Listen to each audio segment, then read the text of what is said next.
माफ करना मेरे प्यारे साथी, अगर आपको करना ही है अपने गांव की मस्जिद में इंतजाम करके औरतों का अरेंजमेंट कीजिए और औरतों के लिए जुमा की नमाज का इंतजाम कीजिए। साल में एक बार आप जलसा कराते हैं, जलसा तो मेले ठेले की नजर में हो जाता है। मैं 11:30 बजे आपके गांव में आया, बहुत सारी पब्लिक वापस जा रही है, बहुत सारे लोग जलसा सुनने नहीं आते, जलसा देखने आते हैं। आए, जलसा देखा, सड़क पर 2-4 खाने पीने का सामान खा लिया, कुछ सामान खरीद लिया, ससुराल में गए, रिश्तेदारी में गए, दावत उड़ा ली, वापस चले गए। बहुत सारे लोग जलसों में सिर्फ तफरीह करने, इंटरटेनमेंट करने, मनोरंजन करने आते हैं। मेरे प्यारे साथियों, ये जलसा ये आपको दीन की तालीम सिखाने के लिए ये पर्याप्त नहीं है, ये इनफ नहीं है, ये काफी नहीं। अपनी मस्जिदों में जुमा के लिए अच्छे खतीब का इंतजाम करो, अच्छे आलिम का इंतजाम करो। और माफ करना, 2000 रुपए में आपको अच्छा आलिम तो नहीं मिलेगा। जुमा पढ़ाने वाले को 2000 रुपया आप देंगे और अजान देने वाले को आप 1000 रुपया देंगे। और आप ये तवक्को करेंगे कि अजान देने वाला मक्के के मुअज्जिन के जैसी अजान दे दे और खुतबा देने वाला अल्लामा एहसान इलाही ज़हीर जैसी तकरीर करे, तो ये मेरे प्यारे साथियों 2000 में ये मुमकिन नहीं है। अच्छी तनख्वाह दीजिए, अच्छे आलिम को रखिए और औरतों का इंतजाम कीजिए। और ऐ मेरे बंदे, तू ऐसी चीजों के पीछे न पड़ा कर जिस चीज की तुझको नॉलेज न हो, जिस चीज के बारे में तुझको मालूमात न हो, जिस चीज का तुझे ज्ञान न हो, जिस चीज के बारे में तुझको पता न हो, उस चीज के पीछे तू न पड़ा। बहुत से लोग होते हैं ना, किसी चीज के बारे में मालूमात हो या न हो, जानकारी हो या न हो, हर विषय पर, हर टॉपिक पर वो बात करना अपना हक समझना। जैसे मिसाल के तौर पर मेरे नाम के आगे डॉक्टर लिखा जाता है। अब कोई मैं मेडिकल वाला डॉक्टर नहीं हूं, मैंने पीएचडी की डिग्री हासिल की है बनारस से, बनारस हिंदू यूनिवर्सिटी से, तो मैं पीएचडी वाला डॉक्टर हूं। एक मरतबा बिहार में मेरा प्रोग्राम था, बिहार से मुराद दरभंगा साइड में, बिहार तो ये भी है। तकरीर के बाद एक आदमी मेरे पास आया, मौलाना साहब कुछ बात करना है। मैंने कहा क्या बात है? कहा कि कुछ प्राइवेट बात करना है। मैंने कहा ठीक है, आ जाओ। अंदर लेके गया मैंने कहा आप बताओ क्या बात है? उसने कहा मौलाना साहब आप डॉक्टर हैं, कुछ बीमारी का मसला है, कुछ प्राइवेट मसला है, मैं बताना चाहता हूं। मैंने कहा भैया मैं वो वाला डॉक्टर नहीं हूं, तुम गलत समझ रहे हो। अब बहुत सारे लोग वो डॉक्टर नहीं होते, लेकिन वो मेडिकल, अपने आप को मेडिकल लाइन का एक्सपर्ट बनाने लगते हैं और दवा देने लगते हैं और इलाज बताने लगते हैं। कुरान कह रहा है वला तक़फ़ु मा लैसा लक बिही इल्म, जिस चीज की तुमको नॉलेज न हो उस चीज के पीछे मत पड़ो। ये तो दुनिया का मसला हो गया। अगर मसला दीन का है, मसला आखिरत का है, मसला शरीयत का है, तब तो अपनी जबान को और बंद रखो। उलमा मौजूद हैं और आप बगैर नॉलेज के फतवा दे रहे हैं हलाल है हराम है। कोई मसला सामने आया और आप लोगों को मसले का हल बता रहे हैं, क्या उलमा मर गए हैं? क्या उलमा खत्म हो गए कि आप फतवा देने बैठ गए हैं? जाहिल कुछ आता जाता नहीं है, वो भी मसला बयान कर रहा है, हलाल है हराम है, जायज है नाजायज है। ये स्टेज के पीछे कोई बात कर रहा है, उसको मना करो, यहाँ बात मत करो। वला तक़फ़ु मा लैसा लक बिही इल्म, जिस चीज की तुमको नॉलेज नहीं है उस चीज के चक्कर में न पड़ो। क्यों? क्योंकि अगर तुम ऐसी चीज के चक्कर में पड़ोगे तो गलत बातों को सुनना भी पड़ेगा, गलत चीजों को देखना भी पड़ेगा और गलत चीजों को दिल और दिमाग में लाना पड़ेगा। जब आप ऐसी चीजों के पीछे पड़ेंगे जिन चीजों की आपको नॉलेज नहीं है, तो हो सकता है कि आप अपने कानों का गलत इस्तेमाल करें, आप अपनी आंखों का गलत इस्तेमाल करें, आप अपने दिल का गलत इस्तेमाल करें। अल्लाह फरमा रहा है इन्नस समा वल बसरा वल फुआदा, आंखों का, कानों का, आंखों का और दिल का, काना अन्हु मस्ऊला, इन सब का अल्लाह ताला का हिसाब होने वाला है। अल्लाह क्या पूछा जाएगा, तूने कान से क्या सुना, तूने आंखों से क्या देखा, तेरे दिल में क्या क्या ख्याल आया, दिल में क्या क्या तूने फैसला किया। इस आयत में अल्लाह ताला ने 3 चीजों का जिक्र किया, कान का, आंखों का और दिल। और आज की मेरी तकरीर का टॉपिक भी यही अल्लाह ताला की 3 नेमतें, कान, आंख और दिल। ये 3 नेमतें अल्लाह ताला की इतनी बड़ी नेमत है मेरे भाई। कान गड़बड़ हो जाए, इंसान बहरा हो जाए, और इंसान जब बहरा हो जाए, कोई बूढ़ा इंसान 70-80 साल का हो जाए और कान काम करना बंद कर दे, जरा देखिए उसकी जिंदगी कितनी मुश्किल हो जाती है। उसके सामने लोग गाली देते, उसको कोई फर्क नहीं पड़ता।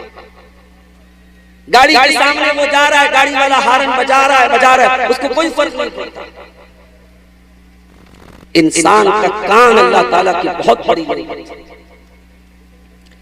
इंसान की आंखें अल्लाह ताला की बहुत बड़ी नेमत है। आंखें अगर अल्लाह ताला छीन ले, आंखें खत्म हो जाए, इंसान अंधा हो जाए, सारी दुनिया की रोशनी, सारी दुनिया के रंग उसके लिए बेरंग हो जाएंगे, इंसान की जिंदगी बेनूर हो जाएगी अगर इंसान की आंखें चली जाएं। और तीसरी चीज है दिल। इंसान की बॉडी में सबसे इंपॉर्टेंट चीज अगर कोई है तो मेरे भाइयों वो दिल। इंसान की जिंदगी में सबसे, इंसान के जिस्म में, इंसान के शरीर में सबसे इंपॉर्टेंट अगर कोई पार्ट है वो दिल। अल्लाह के प्यारे नबी फरमाते हैं अला इन्ना फिल जसद मुज़गतन इज़ा सलुहत सलुहल जसद कुल्लुहु व इज़ा फसदत फसदल जसद कुल्लुहु। इंसान के शरीर में, इंसान के बदन में एक अंग ऐसा है, अगर वो अंग सही है तो सारा बदन सही है, वो अंग खराब है, वो हिस्सा खराब है, सारा शरीर खराब है, सारा इंसान खराब है। अला वहियल कल्बु, वो चेहरा नहीं है, वो इंसान के बाल नहीं है, वो इंसान की चमड़ी नहीं है, वो इंसान का दिल है। अगर दिल खराब है तो इंसान पूरा का पूरा खराब है। तो ये 3 नेमतें ये इंसान के अंदर बहुत ही अजीम नेमतें हैं, और इन्हीं की नेमतों के बारे में आज मुझे कुछ बातें आपके सामने रख। दूसरी आयत मैंने जो आपके सामने पढ़ी थी वो कुरान के 29वें पारे की आयत थी, सूरह मुल्क। कुल हुवल्लज़ी अंशअकुम वजअल लकुमुस समअ वल अबसार वल अफइदत कलीलन मा तशकुरून। ऐ नबी आप कह दीजिए अल्लाह ने तुमको पैदा किया, तुम कुछ नहीं थे, तुम्हें अल्लाह ताला ने वजूद बख्शा, तुम्हारी सृष्टि की, तुम्हारा क्रिएशन किया, तुम्हें दुनिया में अल्लाह ताला ने पैदा किया। वजअल लकुमुस समअ, और अल्लाह ने तुम्हारा कान बनाया, वल अबसार, आंखें बनाई, वल अफइदा, और दिल बनाया, कलीलन मा तशकुरून, लेकिन तुम अल्लाह का बहुत कम शुक्रिया अदा करते हो। तुम कान का भी गलत इस्तेमाल करते हो, आंखों का भी गलत इस्तेमाल करते हो, और दिल का भी गलत इस्तेमाल करते हो। तो ये 3 नेमतें हैं, कान, आंख और दिल। इस पर आज हम कुछ बात करें। आइए सबसे पहले कान की तरफ आते हैं। कान से हम क्या करते हैं? सुनते हैं। सवाल पैदा होता है कान से क्या सुनना चाहिए और क्या नहीं सुनना चाहिए। कान से हमें और आपको क्या सुनना चाहिए, उसमें सबसे नंबर 1 सबसे पहली चीज जो कान से हमको सुनना चाहिए, जो अल्लाह को पसंद है, जो रसूल को पसंद है, जो फरिश्तों को पसंद है, वो क्या है? वो कुरान। कुरान को सुनना अल्लाह ताला को बहुत पसंद है। इसीलिए अल्लाह कुरान में बार बार कहता है कि ऐ मेरे बंदो, व इज़ा कुरियल कुरान फस्तमिऊ लहू व अंसितू, जब कुरान पढ़ा जाए तो गौर से सुनो और खामोश रहो। लअल्लकुम तुरहमून, ताकि तुम पर रहम किया जाए। गोया अल्लाह ताला कुरान को सुनने का हुक्म दे रहा है।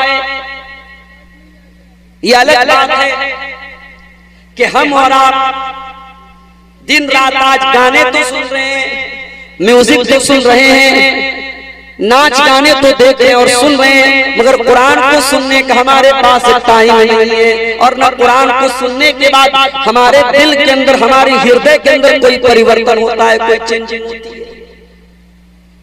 कुरान कोई मामूली किताब तो नहीं है मेरे भाई। लौ अंज़लना हाज़ल कुरआन अला जबलिन लरअयतहु खाशिअन मुतसद्दिअन मिन खशियतिल्लाह। अल्लाह कहता अगर इस कुरान को हमने किसी पहाड़ के ऊपर उतारा होता तो पहाड़ भी अल्लाह के खौफ से चूर चूर हो जाता, रेजा रेजा हो जाता, टुकड़े टुकड़े हो जाता। अगर पहाड़ कुरान करीम के ताकत को और कुरान करीम के असर को सहन नहीं कर सकता, तो ऐ इंसानों, तुम्हारे दिल की क्या औकात है? तुम्हारे सीने का जो दिल है ये तो बहुत मामूली सा दिल है। अगर इस दिल पर कुरान की चोट लगेगी तो दिल जरूर बदलेगा, दिल पर जरूर चेंज। फुज़ैल इब्न अयाज़ नाम का एक डाकू है जिसका काम है डाका डालना। वो लोगों को लूटता है, मारता है, लोगों का माल छीन लेता है। एक रात का वाक़या है, फुज़ैल इब्न अयाज़ एक मकान की छत पर जाता है डाका डालने के लिए। रात का सन्नाटा, अल्लाह का कोई बंदा कुरान पढ़ रहा है और कुरान पढ़ते पढ़ते अल्लाह का बंदा इस कुरान की इस आयत के ऊपर पहुंचता है, अलम यअनि लिल्लज़ीना आमनू अन तख़शा क़ुलूबुहुम लिज़िक्रिल्लाह। क्या अभी ईमान वालों के लिए वो समय नहीं आया, वो टाइम नहीं आया कि उनके दिल अल्लाह का कलाम सुन करके पिघल जाएं, नरम पड़ जाएं, कांपने लगे? जब कुरान की आयत फुज़ैल इब्न अयाज़ के कानों में पहुंची मेरे भाई, फुज़ैल इब्न अयाज़ थोड़ी देर के लिए सोचने पर मजबूर हो गया कि ऐ अल्लाह, एक तेरा ये बंदा है जो रात में बैठ करके कुरान की तिलावत कर रहा है और एक तरफ मैं हूं, मैं लोगों का माल छीन रहा हूं, लोगों का माल लूट रहा हूं, चोरी कर रहा हूं, डाका डाल रहा हूं। फुज़ैल इब्न अयाज़ के दिल में तौबा का ख्याल आया। थोड़ी दूर आगे बढ़े, बारिश का मौसम था। एक जगह लोग रास्ते में ठहरे हुए थे, रुके हुए थे कि बारिश रुक जाए तब हम आप आगे बढ़े। बारिश रुक गई, फिर भी कुछ लोग आगे बढ़ने को तैयार नहीं। किसी ने कहा कि चलो मौसम ठीक हो गया, आगे बढ़ते हैं। कहा कि नहीं, ये फुज़ैल इब्न अयाज़ नाम के डाकू का एरिया है, वो हमारा माल छीन लेगा, हमारा माल लूट लेगा, इसलिए हमें आगे नहीं बढ़ना चाहिए, हमें यहीं पर स्टे करना चाहिए। फुज़ैल इब्न अयाज़ ने जब ये सुना तो कांप गया। कहा अल्लाह, मैं इतना बुरा हूं, तेरे बंदे मुझसे डरते हैं, मेरी वजह से वो रातों को सफर नहीं करते हैं। अल्लाह, मैं वादा करता हूं कि आज के बाद मैं चोरी बंद कर दूंगा, डाका बंद कर दूंगा और अपने आप को अल्लाह तेरी इबादत में लगा दूंगा। और वो दिन था फुज़ैल इब्न अयाज़ वहां से सफर करके मक्का आते हैं और खाने काबा के पास अपना बसेरा कर लेते हैं और रात दिन उनका काम अल्लाह को याद करना और अल्लाह की इबादत करना और अल्लाह के आगे सजदा करना। अपने दौर के बहुत बड़े आबिद, बहुत बड़े जाहिद और बहुत बड़े आलिम बन जाते हैं और दुनिया उनको इमाम फुज़ैल इब्न अयाज़ के नाम से जानती है। मेरे प्यारे साथियों, कुरान को सुना करो। कुरान सुनने से हो सकता है कि तुम्हारे दिल के अंदर चेंजिंग आ जाए। मैंने यूट्यूब के ऊपर देखा, मिस्र के एक बहुत बड़े कारी गुजरे हैं, शेख अब्दुल बासित समद, अब्दुल समद, बहुत बड़े कारी थे। क्या आवाज दी थी अल्लाह ने। कुरान जब पढ़ते थे वल्लाह एक अलग अलग कैफियत पैदा होती है। कारी अब्दुल बासित साहब कुरान पढ़ रहे हैं, यूट्यूब पर मैंने कमेंट में देखा गैर मुस्लिम कहता है I am non Muslim, I am Hindu, I don't know about Quran but I love your voice. कहता है कि ऐ कारी अब्दुल बासित, मैं गैर मुस्लिम हूँ, मुझे अरबी जबान नहीं आती, मैं कुरान को नहीं जानता, मगर तेरे मुंह से जब कुरान को सुनता हूँ तो बड़ा अच्छा लगता है। ये कुरान की बरकत नहीं तो और क्या है मेरे भाइयों। इंडिया का हाजी हज करने जाता है, पाकिस्तान और बांग्लादेश का हाजी हज करने जाता है, अरबी जबान उसको नहीं आती। आपके बंगाल का, कटिहार का बांग्ला भाषी वहां पहुंचता है,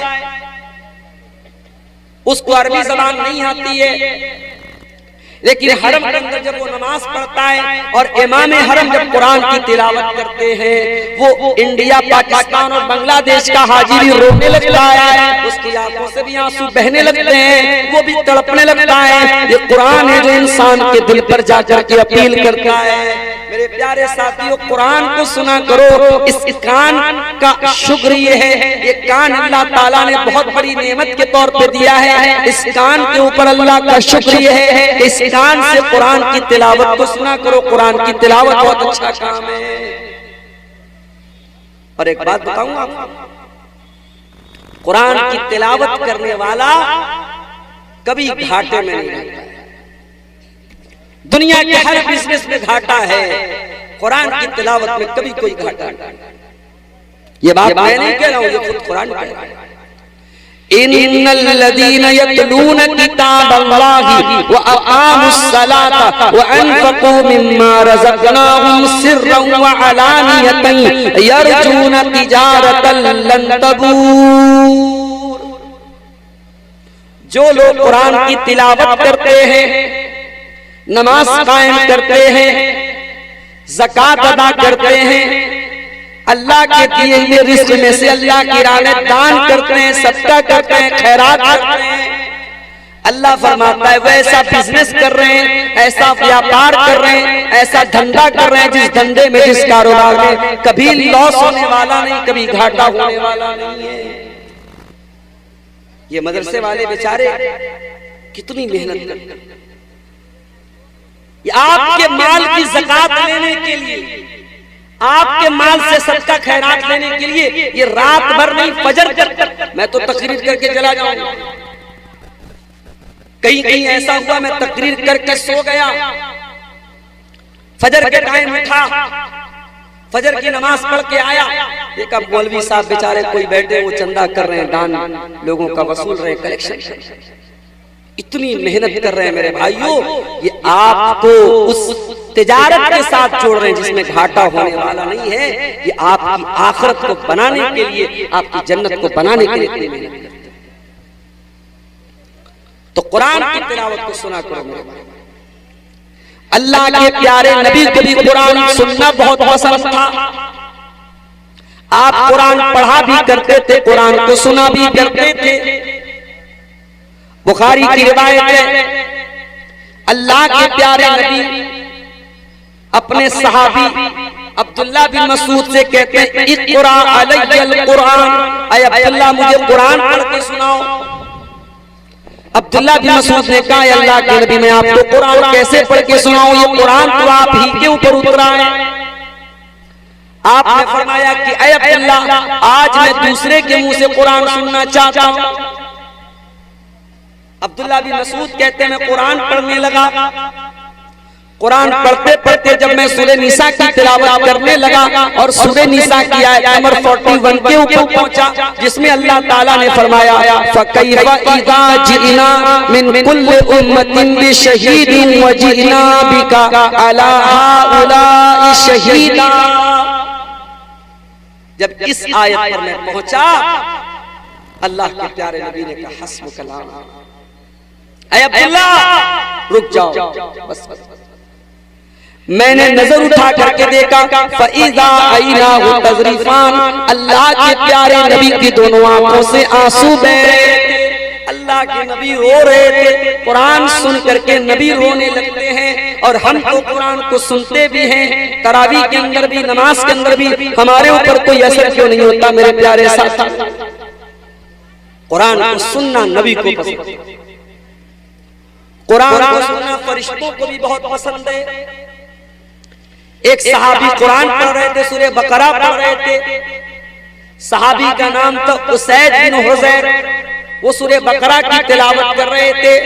उनका मासूम बच्चा जिसका नाम यहया था वो भी वहीं पर मौजूद था और उनका घोड़ा वहीं पर बंधा हुआ था। जब वो सूरह बकरा पढ़ने लगे, अचानक घोड़ा बिदकने लगा, घोड़ा भागने लगा। हजरत उसैद बिन हुज़ैर ने जल्दी से नमाज खत्म की, अपने बच्चे को संभाला, डर गए कहीं घोड़ा अपनी रस्सी को तोड़कर मेरे बच्चे को कहीं कुचल न दे, मेरे बच्चे को कहीं अपने पैर से, अपने कदम से कहीं कुचल न दे। उसके बाद आसमान की तरफ नजर उठा के देखा, आसमान में उनको बदली नजर आई, आसमान में बादल नजर आया और बादल के बीच में कुछ चमकता हुआ नजर आया। सुबह हुई, अल्लाह के प्यारे नबी के पास आए, कहा अल्लाह के नबी कल मैं कुरान पढ़ रहा था, सूरह बकरा की तिलावत कर रहा था, मेरा घोड़ा वहीं पर बंधा हुआ था। जब मैं तिलावत करने लगा तो घोड़ा मेरा भागने लगा, बिदकने लगा, मेरा मासूम बच्चा भी वहीं पर था। मैं डर गया कहीं मेरे बच्चे को नुकसान न पहुंच जाए। मैंने नजर उठा के देखा तो आसमान में बदली नजर आई, बादल नजर आया और बादल के बीच में कुछ रोशनी मुझे नजर आई। अल्लाह के नबी ने फरमाया ऐ उसैद तिलकल मलाइकतु दनत लिसौतिक, ऐ उसैद जब तू कुरान की तिलावत कर रहा था, तेरी तिलावत की आवाज सुनकर के फरिश्ते करीब आ गए थे और तेरा घोड़ा इसीलिए बिदक रहा था, भाग रहा था क्योंकि घोड़े ने फरिश्तों को देख लिया था। इसका मतलब ये हुआ कि कुरान करीम की तिलावत जब की जाती है तो फरिश्तों को भी बहुत अच्छा लगता है और फरिश्ते भी कुरान को सुनते हैं। दुनिया में हम और आप रहते हैं, हमारे साथ एक और मखलूक रहती है जिसका नाम जिन्नात है। जिन्नात भी कुरान को सुनते हैं और कुरान को सुन करके एक मर्तबा कुरान को सुन करके जिन्नात ईमान ले आए। हम तो रात रात भर तकरीर सुन रहे हैं, सीमांचल के जलसे दिसंबर जनवरी नवंबर में भरे पड़े हैं, रात रात भर कुरान सुन रहे हैं, हमारे ऊपर तो कोई चिंचिंग नहीं हो रही है। जिन्नात ने एक मरतबा कुरान सुना, कुल ऊहिया इलैया अन्नहु इस्तमा नफरुन मिनल जिन्नि फक़ालू इन्ना समीना कुरानन अजबा। जिन्नात ने एक मरतबा कुरान सुना और ईमान ले आए और प्यारे रसूल का कलमा पढ़ लिया और प्यारे नबी के ऊपर ईमान लाया। तो कान का पहला काम क्या करना है? कुरान को सुनना। और आगे बढ़िए, इस कान का सही इस्तेमाल करना है तो इस कान से अल्लाह के प्यारे नबी की हदीसों को सुना करो। मैं जानता हूं बंगला जुबान के बहुत सारे वक्ता ऐसे भी हैं यूट्यूब के ऊपर, उनके व्यूअर्स लाखों की तादाद में हैं,